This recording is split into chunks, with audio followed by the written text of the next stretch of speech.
আসসালামু আলাইকুম সবাইকে, welcome back to my new lifestyle blog. আশা করছি সবাই অনেক ভালো আছেন। আলহামদুলিল্লাহ আমি তো অনেক বেশি ভালো আছি। এর কারণটা হয়তো বা আপনারা বুঝে গিয়েছেন টাইটেল এবং থাম্বনেল দেখে। আলহামদুলিল্লাহ আল্লাহর রহমতে আমার 2টা রোজা মানত করা ছিল, সেই 2টা রোজা আমি ফাইনালি কমপ্লিট করতে পেরেছি। অ্যাকচুয়ালি আমি ভুলেই গিয়েছিলাম, হঠাৎ করে আমার মনে হলো। দেন আমি ভাবলাম যেহেতু আর মাত্র কয়েকদিন পরে আমাদের পবিত্র রমজান মাস শুরু হয়ে যাবে, এর আগে আমি আমার মানতের রোজা 2টা কমপ্লিট করে ফেলি এবং আল্লাহর রহমতে আলহামদুলিল্লাহ আমি সেটা পেরেছি। যখন আমরা আল্লাহর দরবারে হাজির হই কোনো ইচ্ছা পূরণ বা কোনো সমস্যা সমাধানের জন্য, তখন কিন্তু আমরা অনেক কিছু মানত করে থাকি।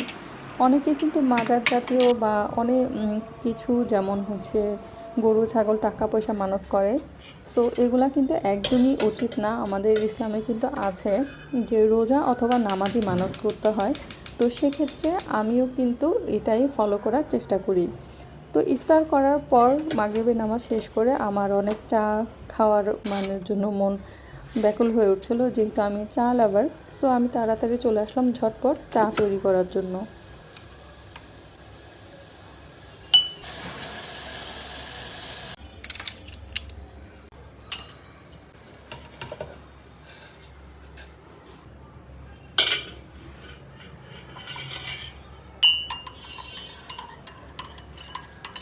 সো আমার কিন্তু চাটা রেডি হয়ে গেছে অলরেডি। এখন হচ্ছে আমি চা খাবো। আসলে যারা চা পছন্দ করে বা চা খেয়ে যাদের অভ্যাস, তারা কিন্তু যতই রোজা রাখুক না কেন চা না খেয়ে পারেই না। আর এটা হচ্ছে আমার বিস্কুটের খাজানা। সো আমি ছোটোবেলা থেকেই যখন চা খেতে বসি, তখন দেখা গেছে যে চা খাওয়া ছাড়াও আমি সবসময় বিস্কুটের কৌটা বা বিস্কুটের ডিব্বা নিয়ে খেতে বসি। এটা আমার অভ্যাস। আর আমার বিস্কুট তো অনেক পছন্দ। দেখা গেছে যে তৃষ্ণা না মেটা পর্যন্ত আমি খেতেই থাকি। তবে এখন অনেকটাই খাওয়া দাওয়া করি চা।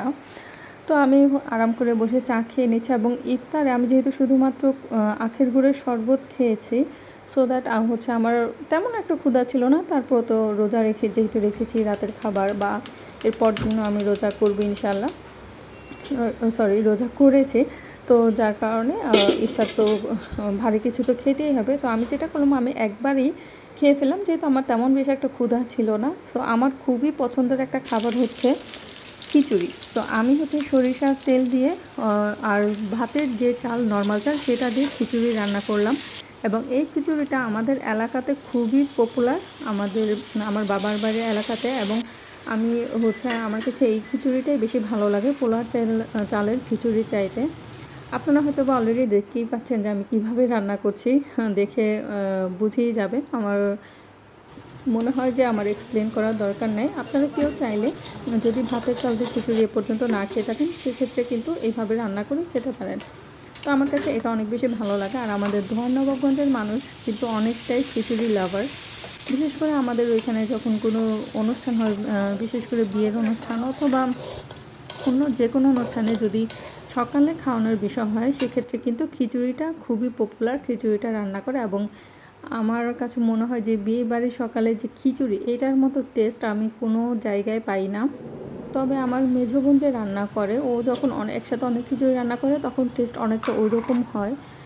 সো এখানে হচ্ছে চালটা আমি একটু ভেজে নিলাম। খুব বেশি যে ভাজাভাজি করতে হবে তা না, মোটামুটি একটু চালের গায়ে থেকে পানিটা শুকিয়ে আসে এরকম ভেজে পানিটা দিয়ে দিতে হবে।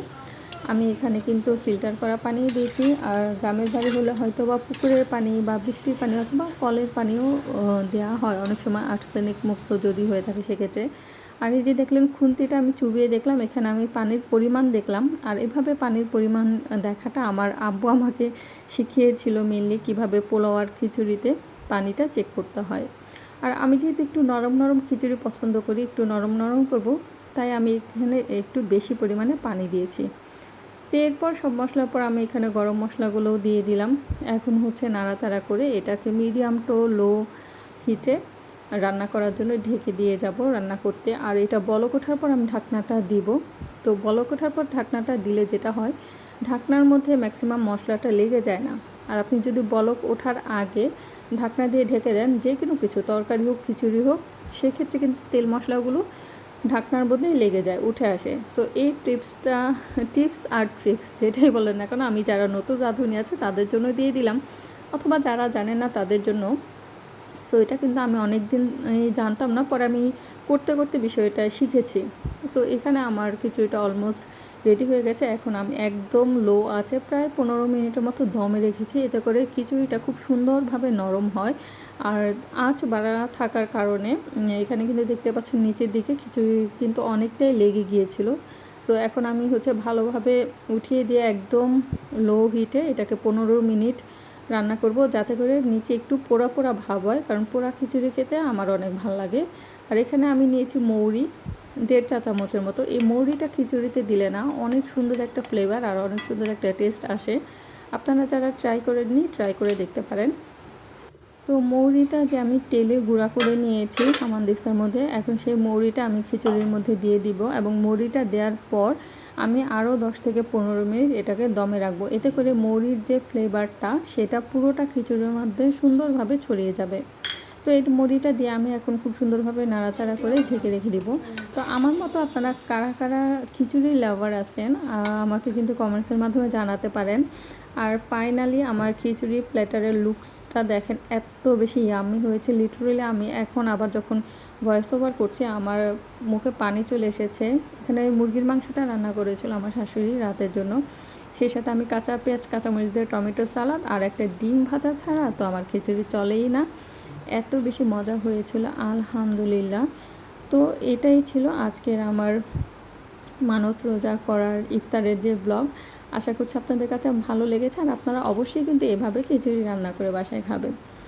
সো ঠিক আছে, সবাই অনেক ভালো থাকবেন। আর আমার মতো কার কার ডিম ভাজি ছাড়া আর কাঁচা পেঁয়াজ কাঁচামরিচ ছাড়া খিচুড়ি চলেই না, সেটাও কিন্তু চাইলে জানাতে পারেন। দেখেন কতটা লোভনীয় লাগছে আলহামদুলিল্লাহ, যে এত ভালোভাবে আমি ইফতারটা করতে পেরেছিলাম।